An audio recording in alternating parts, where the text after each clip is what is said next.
இது சாப்பிட்டு சாப்பிட்டு சாப்பிட்டு சாப்பிட்டு வயிறு பெருசா போய்கிட்டே இருக்கும். ஆமா, அதான் தாய் இல்லாத பிள்ளைக்கு வயிறு பெருசு. சித்தப்பாக்கு வயிறு பெருசா இருக்கு. உங்க சித்தப்பாக்கு வயிறு பெருசா இருக்குன்னா இனி பானையத்துக்கு உள்ள வச்சுக்கிட்டான்.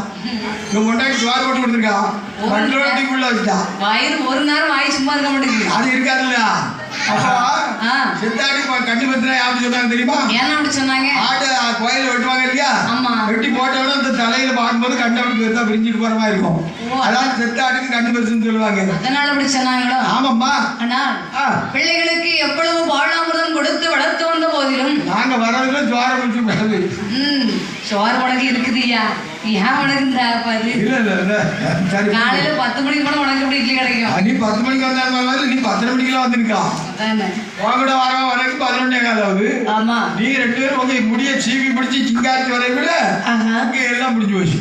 பார்த்தார் நந்தி தேவரானவர் பிள்ளைகளை தாயிடத்துல ஒப்படைக்கணும். ஆமா, தாய்ப்பாலுக்கு நிகர் எதுவுமே கிடையாது பாத்தியா? உண்மை உண்மை. அதனால நான் 7 வயசு வரைக்கும் தாய்ப்பால் தான் குடிச்சேன். 7 வயசு வரைக்கும்? ஆமா, அதனால தான் அப்படி தம்பிட்டு இருக்கேன். சண்டால 7 வருஷம் நடந்து விளையாட பள்ளிக்கூடலே சேர்த்துருப்பாங்களே. நான் பிறந்தோட எங்க அம்மா செத்துட்டா.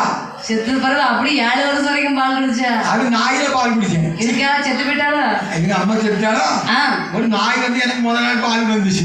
அம்மாடி, 7 வருஷமா நாய் பாலெல்லாம் குடிச்சு குடிச்சு வளர்ந்துருக்கேன். அப்ப கொஞ்சம் கவனமா தான் நாங்கெல்லாம் இருக்கணுமோ? அவன் திடீர்னு நான் கடிச்சிட்டோம்னா விஷம் தாங்க முடியாது. நல்ல பாம்பு விஷத்தோட மோசம். ஆமா, அதான் நாய் மாதிரி எப்பவும் கழிச்சுக்கிட்டே இருக்கியோ? அது நான் வரைக்கும் 10 தான் கழிச்சிட்டு இருக்கா. அவள் கழிச்சிட்டு இருக்காளோ? ஆமா, சரி பரவாயில்ல. என் வாடு அவளுக்கு அடிச்சிட்டு தாயிடம் இருந்து பால் கொடுக்க வேண்டும். ஆமாம்மா. அப்படின்னா இந்த அரைக்கு மண்ணில் இடத்துல ஒப்படைக்க வேண்டும். கண்டிப்பா கண்டிப்பா என்று நந்திதேவர் பிள்ளைகளை எடுத்துக்கொண்டு வருகின்றார். ஆமாம்மா. அரைக்கு பெண்கள் இருக்கின்ற இடமாறுகாக வருகின்றார்.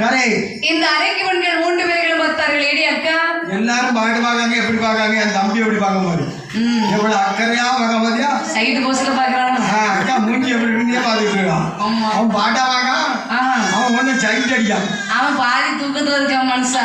அப்படியா? பாரு அவன் கண்ணு இப்படி ஒன்று இருக்கோ. சரி, பரவாயில்ல போட்டோம். அப்படியாக அரைக்கு பெண்கள் 3 பேர்களும் பார்த்தார்கள். என்னமா அக்கா, நாம் ஆடவர்கள் கண்களில் முடிக்க மாட்டோம் என்று விரதத்தோடு இருந்தோம். அப்படி இருக்கும்போது நமக்கு பிறந்திருப்பது ஆண் குழந்தை. அதனால பெரிய